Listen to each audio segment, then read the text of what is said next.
Good afternoon. Welcome to this afternoon's edition of the Rich Urban Show. I am your host, Rich Urban, coming to you from historic Harpers Ferry, West Virginia. We bring you news and views from God's point of view. Today is the second in this series on absolute sexual ethics, and we're reading the speech on that topic by Reverend Sun Myung Moon, and we're very happy to have as our guest today Andrew Derricutt, and he'll be commenting, and we'll be discussing. So now I'd like to, I'll share on the screen and read from the second installment of Peace Message 10. Respected leaders from around the world, what do you think is God's ultimate purpose for creating human beings? It is to experience joy through relating with ideal families filled with true love. What does an ideal family look like? When God first created human beings, he made Adam, representing all men, and Eve, representing all women, with the intention that they become owners of true love. Then what was the quickest way for them to cultivate a character of true love? Simply put, it was to secure a parent-child relationship with God, whereby they could live in attendance of God as their father and form a model family embodying God's ideal of peace. They were to have followed the path of living as one family with God, experiencing joy eternally. God created Adam and Eve and installed them as the first ancestors of humankind to form the model family and establish the ideal of peace. He committed himself completely to raising them as his son and daughter, who were to be encapsulations of the entire cosmos, mediators between the spiritual and physical worlds, and lords of creation, and who would be joined with him through true love, true life, and true lineage. Ladies and gentlemen, it was necessary for Adam and Eve to establish a model ideal family of peace. God, the absolute being, created human beings as his children in order to instill in them absolute values on the basis of an absolute standard. Thus, human beings must follow the way of that absolute standard in keeping with the demands of the heavenly path. This means we must follow our destined life course in order to attend God, the absolute being, as our parent. In other words, for people to perfect themselves in resemblance of God and obtain the stature of people of character who can be called sons and daughters of the absolute being, they must follow the path based on the absolute standard God has determined. The essence of this path is a standard of absolute sexual purity. The first stage is maintaining absolute sexual purity prior to getting married. After we are born, we go through a process of growth. We pass through infancy and childhood in a very safe and secure environment, embraced in our parents' love and protection. We then enter the time of adolescence, which signals the start of a new and dynamic life as we forge relationships on a totally new level with those around us, as well as with all things of creation. This is the moment when we begin to travel the path to becoming an absolute human being, internally through the perfection of our character, and externally by reaching adulthood. Yet, at this time, there's an absolute requirement that people must fulfill, no matter who they are.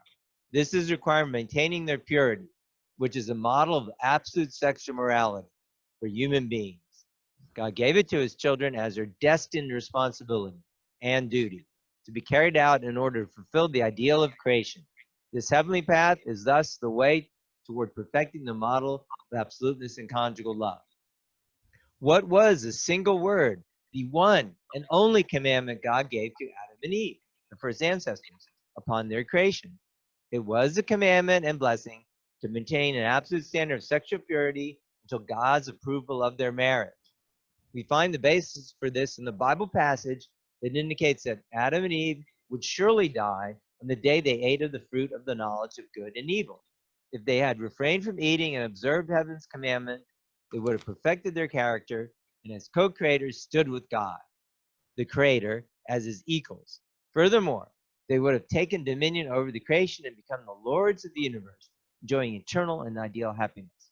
It was God's blessing that he told them to preserve their purity so that they could wed as his true children through his marriage blessing, become true husband and wife, become true parents, and give birth to true children. This knowledge deepens our understanding of this commandment. It is connected with the principle of absoluteness in conjugal love, which is a principle of God's creation.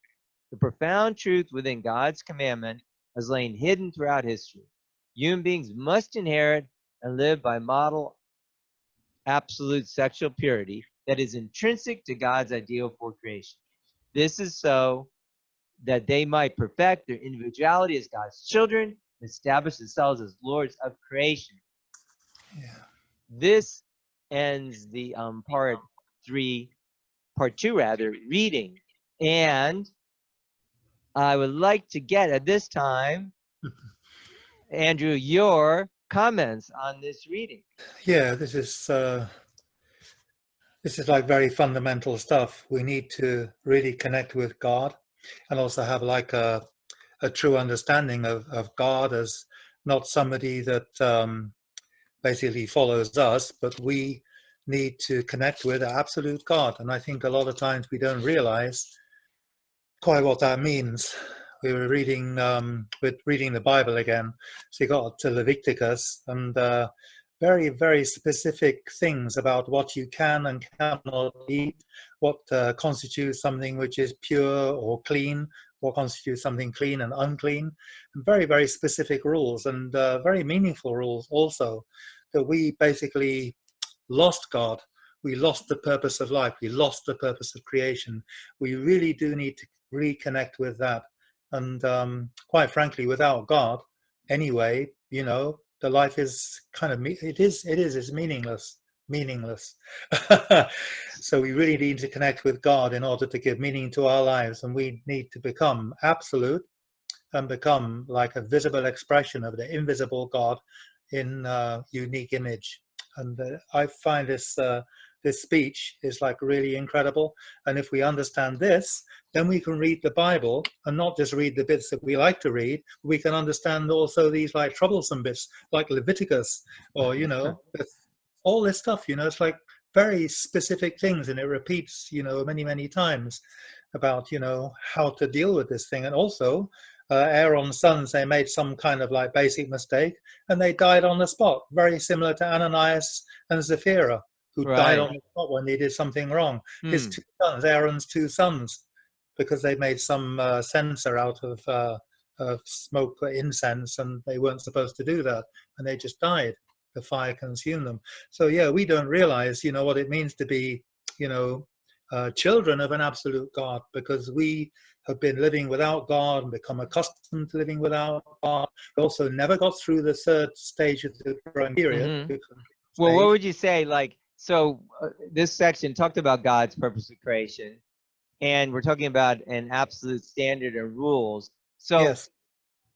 I know Leviticus has different rules about dietary and other things. But in this day and age, what would you say, and also based on the speech we're reading, is the most important rule or rules? And what is the purpose of creation, to summarize for our viewers and ourselves?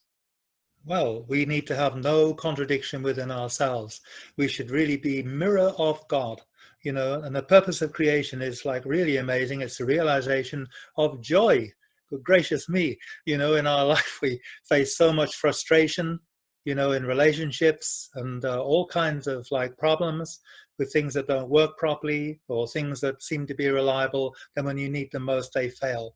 We need to become like totally reliable, totally without any kind of like hidden agenda. What we say and what we think about, it's got to be one, and then we can really give joy, honor, praise, glory to God, just by doing this. Realization of joy is amazing. Sounds like the first blessing, being fruitful. First blessing. This is a game changer, by the way. Once we get this first great blessing, and we were blocked at the top of the growth stage for all of our lives, all of human history, tens of millions of years, we couldn't get beyond the top of the growth stage. So the fact that this is opened now because of the Lord of the Second Advent is absolutely incredible. That this stage is open. Yeah, it's awesome. And it's not just those who are following True Father. True Father said, there's better people than you who haven't joined yet. So I think, the people, generally, if they're a good character and goodwill, they're actually accessing this third stage of the growth period. Right now. you know, There is and merit of the this age. satanic version of the new woke. But actually, a real awakening is taking place right now throughout the whole of the world. People reevaluate, especially in this year 2020. I think this year 2020 has been a huge shock for many, many people. Well, You it's know, an interesting non-essential year, businesses that's for closed, sure. What about churches the idea of closed, Oh, go ahead. Go ahead. churches closed without a whimper. That's Mm. awesome, you know. That shows how weak the churches have been, and they needed some feedback to show them how weak they were because they closed without a whimper, basically. Even in America, it's Many like a did. shock. Yes, That's a and, good point. That's an and a interesting lot way of to look people, at you it. know, What just think about the standard of absolute sexual purity? That's emphasized in the reading. It as the this is the paramount. commandment, the one and only commandment. You want to comment on that? Absolutely. Don't eat of the fruit. Don't touch it. Don't even think about it, even in a dream, you know? So it's like very, very clear. If you, the day you eat of it, you die. And they did die. But the moment they ate of it, they died. It wasn't just in a day, it was in a moment. It was like that. It was in a very The short time. spiritual death, right? Yeah. And tens of millions of years in measured time to restore that. 4,000 biblical years until Jesus, but it was tens of millions of years in measured time because they just measured the generations and they only counted the good generations. Like you don't know the name of Noah's wife, right? No. Yeah, there you go. So all these generations that weren't good, they're not mentioned. You don't know their names. So there's like one name, and then there's like hundreds of generations, then another name, and then hundreds of generations, another name, 10 generations, 10 good generations, millions of, Father said tens of millions of years. So, you know, when Jesus said, I'm coming soon, that was no lie. You know, 2,000 years compared to tens of millions of years is soon, okay? I mean, seriously. So the fact that we're living in this time now, 2020, 100 years after True Father's born, is totally amazing. And I think, you know, this is a pivotal year.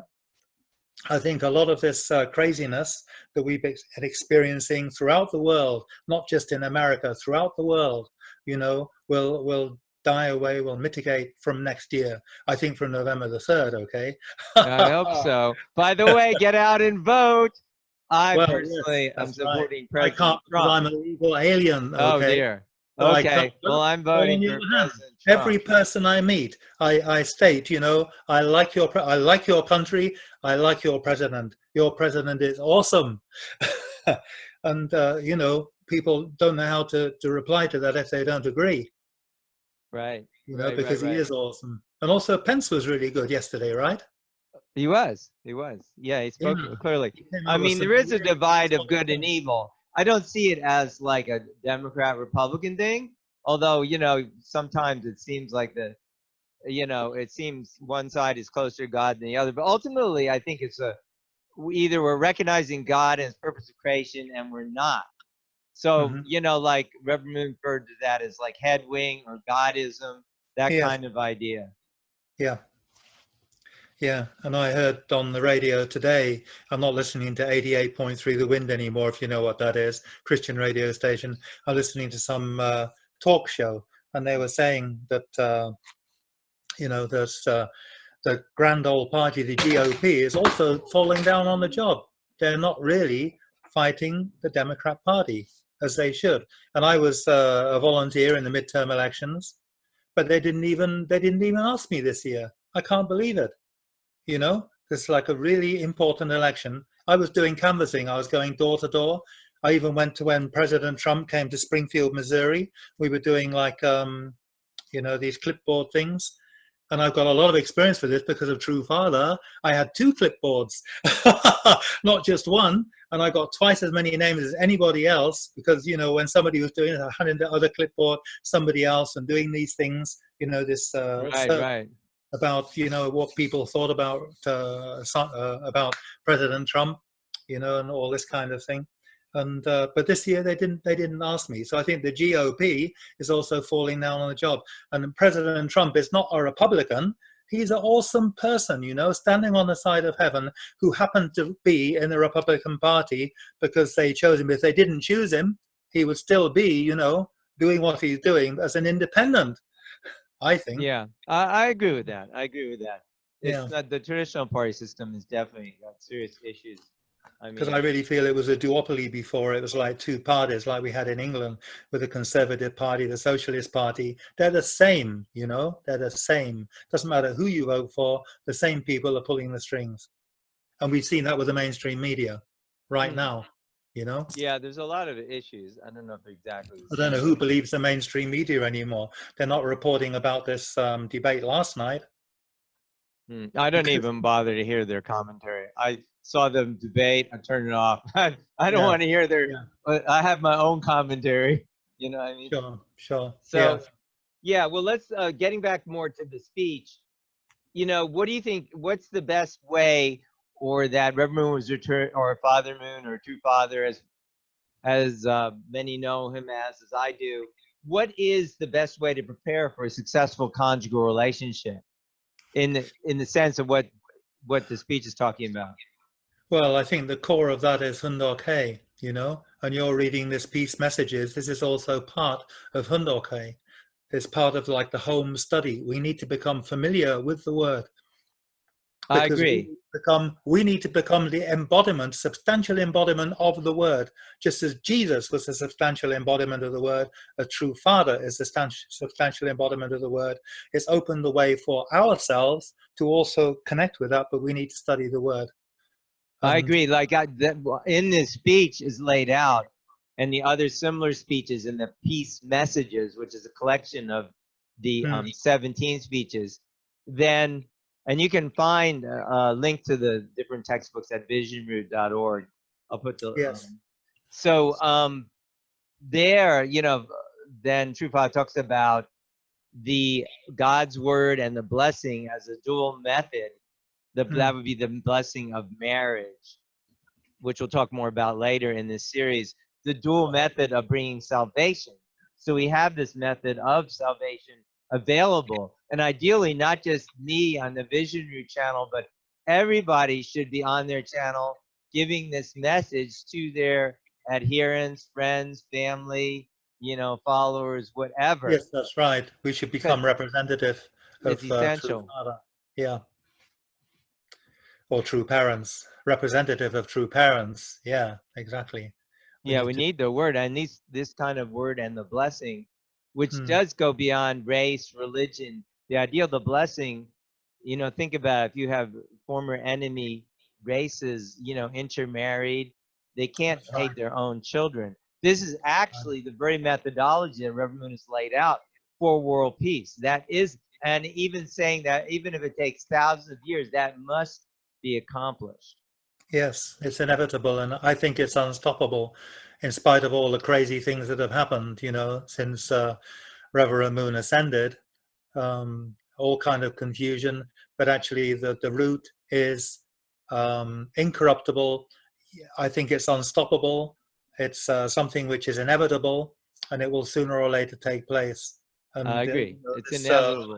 We we were still told. have our responsibility, but it's inevitable. Yeah, because there is a victorious foundation. And, you know, I suggest to our viewers, do study the words, go to visionroot.org, head over to the resources. You'll find links to the different textbooks. Do sign up Yes, for the daily inspiration. You'll get readings from Reverend Moon and also the Bible every day. And you mhm. certainly can comment and grow through that. Yes, that's very good. Well, what other, if any, words would you like to share as we wind down this section of of the reading on this speech, which is titled "The Family Rooted in Absolute Sexual Ethics," which is the model for God's absoluteness, peace, and ideal, and the global kingdom. Yeah, it's really the Christianity. The reason why it was weak is because it has not connected with the Lord of the Second Advent. So Jesus gave spiritual rebirth, which means that you are reborn through Jesus and the Holy Spirit, but it is a spiritual rebirth that cannot be bequeathed to your children. Your children also need rebirth. So the Lord of the Second Advent created the condition whereby you could be reborn in such a way that you pass on pure lineage to your children. And just like Adam and Eve, they were born pure, but they fell, then also somebody who's got this also has to be aware they should not eat the fruit before they're supposed to. Otherwise, the day they eat of it, they will die. This is like for eternity, this is existing, that we should not eat the fruit prematurely. Otherwise, we will die. but we need to be reborn, and Christianity absolutely needs to connect with the Lord of the Second Advent. And until they do this, they will be ineffective. And also, in some way, I've kind of given up on church Christianity, because the precedent is that the first chosen people, the nation of Israel, still after 2,000 years does not recognize Jesus as Messiah. So, by extension or by parallel, the church Christians, they're going to be the very last to find out about Lord of Second Advent. So I've kind of given up on church Christianity, and my outreach is for people in different fields of human activity, like politicians and business people, educators, and this kind of thing, artists, and not be so concerned about, winning arguments or trying to convert. Yeah, it is problematic that many times those, faith leaders, call them, or the pastors, whatever, are stubbornly set. They don't really want to hear about it. And they can also lead other people, i.e. congregants, in the wrong direction. And in that sense, if that trend continues, I agree, that's just going to decline further and further and become irrelevant.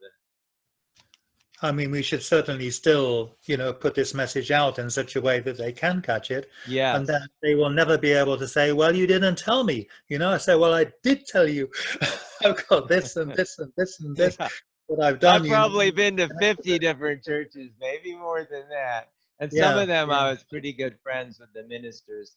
And, some of them did listen, but many, it's hard. They should really, we all have to seek humbly, and repent and hear the message.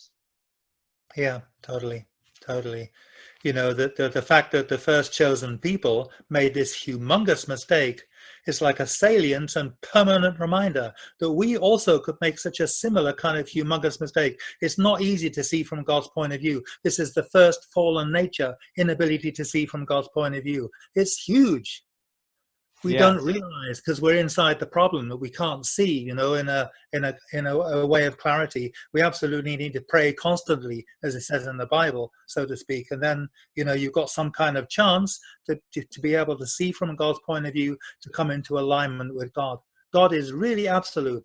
It's astonishing, actually, how mankind has become accustomed to living apart from God. It's astounding, actually. God is our Father, and God is.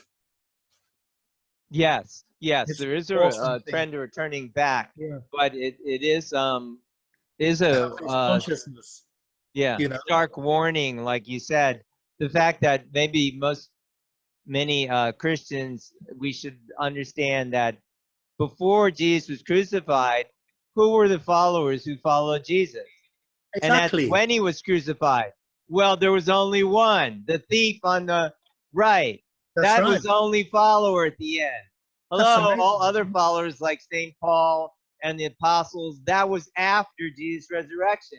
So if people couldn't recognize Jesus, how are you so sure that Reverend Moon isn't the Lord of the Second Advent? Hello. Yes, exactly. And, to remind them, even rub their noses in it, because it's like a reality which you can't get around. Humongous mistake. And then, the Christianity is like the second Israel, and it's like the incredible warning that Jesus gave. And I always think about, Jesus warned Peter, before the cock crows, you will deny me 3 times. That's a very specific warning, a very short-term prophecy. And what did he do? Very short term. He said, that will never be me. I will die with you.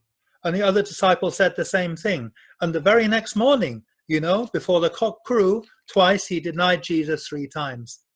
That's astonishing, and we're the same. We think it will never happen to me. We have to engage with that and all these warnings that Jesus gave, to truly take them seriously. And I think Christianity needs to be reminded of that, actually. But I think there are many, many sincere Christians who are standing on the side of heaven. For example, President Trump is still alive. That is awesome, If there weren't good people on the side of heaven, he would have been assassinated already. Amen. Yeah. Yes, we have to The pray fact for that his he's still alive, protection and his uh, well-being, which I that's do. awesome. And also that Mike Pence is still with him and still, solidly supporting him. And I think this is truly an amazing nation, America. I'm truly grateful to be here. Actually, I think I said that the last time I was with you. All right. Yeah. Welcome back to the fold after we Yeah, rebelled against the mother country. I'm a legal alien. A legal alien, not A legal illegal. alien. That's right, Legal. legal. Which That's means I good. can't vote, but on the other hand, I regard President Trump as my president. And this Yes. nation is my nation. I've got American flag outside our door. So yeah. Amen. All right. Well, I'm going to wind this segment down. Do join us next week. We'll have another great guest for part 3 of 10. And I hope that you will be blessed. And we will see you next time.